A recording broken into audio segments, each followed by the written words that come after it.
আজকে আমরা করব কনজুগেশন অফ ভার্ব অর্থাৎ ক্রিয়ার রূপগত পরিবর্তন। এই ক্রিয়ার রূপগত পরিবর্তন মূলত দুভাবে হয়, একটি হচ্ছে স্ট্রং ভার্ব আর একটি হচ্ছে উইক ভার্ব। উইক ভার্বকে বলি আমরা রেগুলার ভার্ব আর স্ট্রং ভার্বকে আমরা বলি ইররেগুলার ভার্ব। তো আজকে আমাদের আলোচনার বিষয় হচ্ছে উইক ভার্ব বা রেগুলার ভার্ব। এই যে দেখো, এই ভার্ব তো আমাদের প্রচুর আছে। এই ভার্বকে আমাদের প্রেজেন্ট ফর্ম থেকে পাস্ট ফর্ম এবং পাস্ট পার্টিসিপল ফর্মে যাওয়ার কতগুলি নিয়ম আছে। এই নিয়মগুলিকেই আমরা আজকে আলোচনা করব, ঠিক আছে? তাহলে আগে একটু লিখে নিই, এখানে কি লিখবো? প্রেজেন্ট ফর্ম থেকে তো যাব। প্রেজেন্ট ফর্ম, প্রেজেন্টটা হচ্ছে আমাদের মূল, তাই তো? এটা বেস, এটা বেস ফর্ম, ঠিক আছে? Base, base form. সেখান থেকে যাব পাস্ট ফর্মে, পাস্ট ফর্ম, আর যাব হচ্ছে পাস্ট পার্টিসিপল ফর্ম, তাই তো? এবার এর কতগুলি নিয়ম আছে। ভার্ব তো আমাদের প্রচুর আছে, তাই না? এর এই যে তিনটে যে রূপগত পরিবর্তন হবে, ক্রিয়ার যে তিনটি রূপগত পরিবর্তন হবে, এগুলির কতগুলো নিয়ম আছে। এই নিয়মগুলি আমাদের জানতে হবে। যেরকম ধরো, 1 নম্বর নিয়মে কি বলেছে?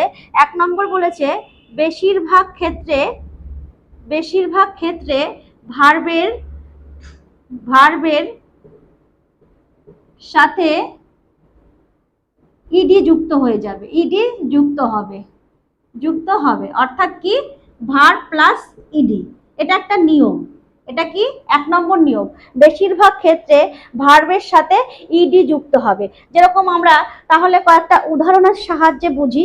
ভার্বের প্রেজেন্ট ফর্মে লিখি, যেরকম এবিসিডি দিয়ে লিখি। প্রেজেন্ট ফর্মে লিখি অ্যাড, প্রেজেন্ট ফর্মে আছে অ্যাড, তাহলে পাস্ট ফর্মে কি হবে?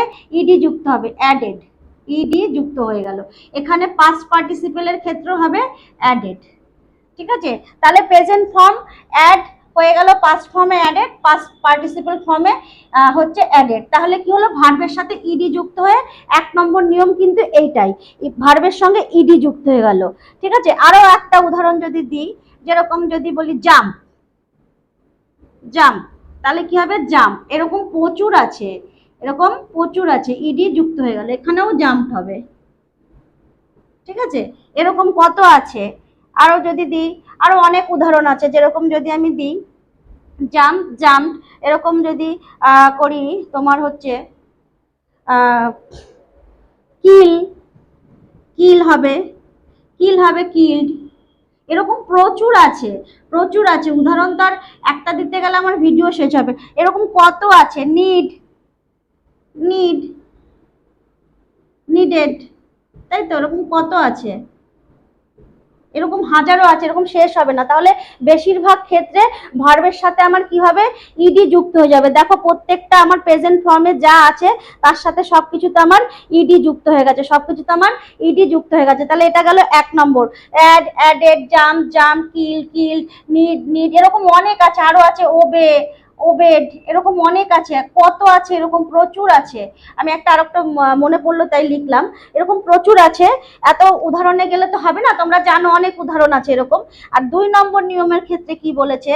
2 নম্বর নিয়মের ক্ষেত্রে বলেছে ভার্বের শেষে যদি ই থাকে, তাহলে ভার্ব যে ভার্বটি রয়েছে তার শেষে যদি আমাদের ই থাকে, তাহলে শুধু ডি যুক্ত হবে। এই নিয়মটা লিখতে হবে। ভার্বের শেষে, ভার্ব, ভার্ব এর শেষে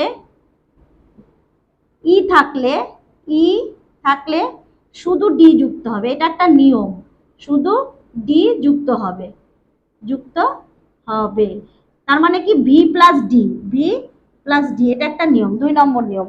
ভার্বের শেষে, ভার্বের শেষে ই থাকলে শুধু ডি যুক্ত হবে, এটা একটা নিয়ম।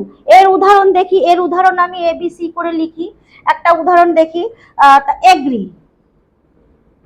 দেখো, ভার্বের শেষে ই আছে, দুটো ই আছে, দুটো ই থাকুক আর একটা ই থাকুক সেটা কথা না, ই থাকতে হবে। ই আছে এখানে, ভার্বের শেষে ই আছে। তাহলে এখানে এটা প্রেজেন্ট ফর্মে ছিল এগ্রি, তাহলে এখানে কি হবে? এগ্রিড, ঠিক আছে? এটাও তাই হবে, শুধু আমার শুধু কি হলো? একটা ডি যুক্ত হয়ে গেল, ঠিক আছে? এরকম আর একটা লিভ, লিভ, দেখো LIVE, লিভড, তা কি হয়ে যাবে? লিভড। আচ্ছা, ই আছে, এখানেও লিভড হয়ে যাবে, ঠিক আছে? এরকম আরো আছে, ডাই, ডাই, এটা কি হবে? DIED, তাই না? এগুলো তাহলে তোমরা বুঝতে পারছো। ডান্স, এরকম কত হবে? ডান্স, এতগুলো সব লিখছি না।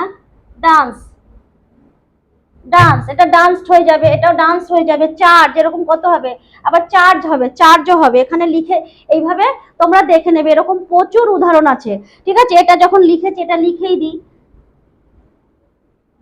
DANCED, এ দেখো ই আছে লাস্টে। এই এই ভার্বটা ডান্স, নাচ করা, এই ভার্বটা শেষে আমার আছে, তাই শুধু ডি যুক্ত হলো। তাহলে আমার নিয়মের সাথে মিলিয়ে মিলিয়ে দেখতে হবে। নিয়ম কি বলেছে? বেশিরভাগ ক্ষেত্রে, 1 নম্বর নিয়মের ক্ষেত্রে বলা হয়েছে বেশিরভাগ ক্ষেত্রে ভার্বের সাথে ইডি যুক্ত হয়ে যায়, ভার্ব প্লাস ইডি। তাহলে আমার নিয়মের ক্ষেত্রে আমি তাই করলাম, অ্যাডে, জাম, কিল, নিড, এরকম হয়ে গেল। তাহলে এটা 1 নম্বর নিয়ম এখানে শেষ হয়ে গেল। 3টে 4টে উদাহরণ দিয়েছি, ওটা ডি হবে। হ্যাঁ, 3টে 4টে উদাহরণ দেওয়া হয়েছে। এরকম তো প্রচুর ভার্ব আছে, তাই না? করলে তো, যদি আমি এখানে ভিডিওতে করাই তো এরকম সারাদিন শেষ হয়ে যাবে। প্রচুর ভার্ব, এই একমাত্র ইডি দিয়ে যুক্ত করে ভার্ব হয়তো হাজার হাজার কোটি কোটি রয়েছে। ঠিক আছে, 2 নম্বর নিয়মে কি বলেছে? 2 নম্বর নিয়মে বলেছে ভার্বের শেষে ই থাকলে শুধু ডি যুক্ত হবে। ভার্বের শেষে যদি আমার ই থাকে তাহলে শুধু ডি যুক্ত হবে। যেরকম এখানে আমি কয়েকটা উদাহরণ দিলাম মাত্র, যে agri, agreed, lived, die, dance, এরকম আরো কত আছে। চার্জড, এরকম অনেক আছে, প্রচুর আছে। তাহলে এটা 2টো নিয়ম আমাদের শেখা হলো।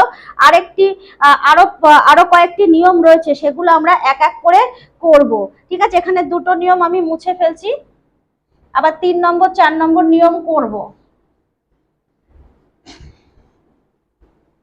এবার 3 নম্বর নিয়মের ক্ষেত্রে কি হবে দেখো। 3 নম্বর নিয়মের ক্ষেত্রে যেটা আছে, 3 নম্বর নিয়মে বলা হয়েছে কি, যে ভার্বের শেষে কনসোনেন্ট থাকলে, একটা কনসোনেন্ট, এটা ধরে নেবে কনসোনেন্ট, আমি কন লিখে দিলাম। ভার্বের শেষে কনসোনেন্ট থাকলে তার পূর্বে মানে আগে, তার পূর্বে যদি ভাওয়েল থাকে, ভাওয়েল তো জানি, AEIOU, ভার্বের শেষে কনসোনেন্ট থাকলে তার পূর্বে যদি ভাওয়েল থাকে, তবে কন লিখলাম, কনসোনেন্টটি ডাবল হবে এবং ইডি যুক্ত হবে, এটা একটা নিয়ম। 3 নম্বর নিয়মের ক্ষেত্রে এইটা বলা হচ্ছে, যে ভার্বের শেষে কনসোনেন্ট থাকলে তার পূর্বে যদি ভাওয়েল থাকে তবে কনসোনেন্টটি ডাবল হবে এবং ইডি যুক্ত হবে। ঠিক আছে, বোঝা গেল? ভার্বের শেষে যদি কনসোনেন্ট থাকে আর তার আগে যদি আমার ভাওয়েল থাকে, তাহলে সেই কনসোনেন্টটি ডবল হবে, আবার ইডিও যুক্ত হবে। তাহলে কয়েকটি উদাহরণ দিই। ভার্বের শেষে আমার কনসোনেন্ট আছে, আবার তার শেষে আবার আমার কি আছে? ভাওয়েল আছে। তাহলে সেগুলো কি হবে? যেরকম ধরো উদাহরণ দিই, BEG, এটা হচ্ছে প্রেজেন্ট ফর্মে আছে। এটা কি ফর্মে আছে? প্রেজেন্ট ফর্মে আছে। ঠিক আছে, বেস ফর্মে আছে বেগ, তাহলে পাস্ট ফর্মে গিয়ে কি হবে? Begged, BEGGED। দেখো ভার্ব, এটা জিটা কি? কনসোনেন্ট। জিটা হচ্ছে আমার কনসোনেন্ট, তার আগে আমার একটা কি আছে? তার আগে আছে তো একটা ই, ভাওয়েল, AEIOU, ভাওয়েল, 5টা ভাওয়েলের মধ্যে একটা ভাওয়েল আছে ই। তাহলে এটা হয়ে গেল বেগড। আর পাস্ট পার্টিসিপেলেও গিয়ে আমার হয়ে যাবে বেগ। 2টো জি আবার ইডি যুক্ত, কনসোনেন্টটা ডবল বসলো, জিটা ডবল হয়ে বসলো এবং ইডি যুক্ত হয়ে গেল। এরকম আরো অনেক আছে, এ বি হবে। আর একটা যেরকম যদি দি বেকড, তারপর ড্রপ, এগুলো মনে রাখা খুব দরকার। ড্রপ, DROP, হচ্ছে আমার কনসোনেন্ট, পি হচ্ছে কি? কনসোনেন্ট। তাহলে বলেছে এখানে আমাকে বলেছে কনসোনেন্ট থাকলে তার পূর্বে যদি ভাওয়েল থাকে কনসোনেন্টটি ডবল হবে, তাহলে ডবল হবে, কনসোনেন্টটি ডবল হবে, 2টো পি হবে এবং ইডি যুক্ত হবে। এখানেও তাই হবে। ঠিক আছে, বোঝা গেল? এরকম আরো কি আছে, যেরকম স্টপ, এটাও তাই হবে। এগুলো তো সব সোজা, এগুলো মনে রাখা সোজা। এরকম প্রচুর আছে, তাই না?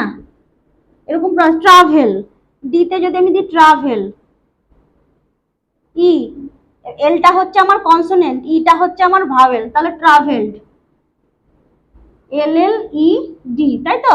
এই ই হচ্ছে আমার ভাওয়েল ছিল, এল আমার কনসোনেন্ট, তাহলে এল ডবল হয়ে গেল। এইরকম ভাবে অনেক উদাহরণ আছে, অনেক উদাহরণ আছে, তোমরা করবে TRAVELLED, ঠিক আছে? তাহলে এইরকম প্রচুর আছে, এই উদাহরণ কিন্তু তোমাদের প্রচুর আছে। আমরা কি করলাম, প্রেজেন্ট ফর্ম থেকে পাস্ট ফর্মে গেলাম আর পাস্ট পার্টিসিপল ফর্মে গেলাম। এইগুলো হচ্ছে নিয়ম, আমাদের এই তিনটে হচ্ছে আমাদের নিয়ম হয়ে গেল। আরো নিয়ম আছে, অন্য একটা ভিডিওতে আলোচনা করছি, তোমরা একটু দেখে নাও।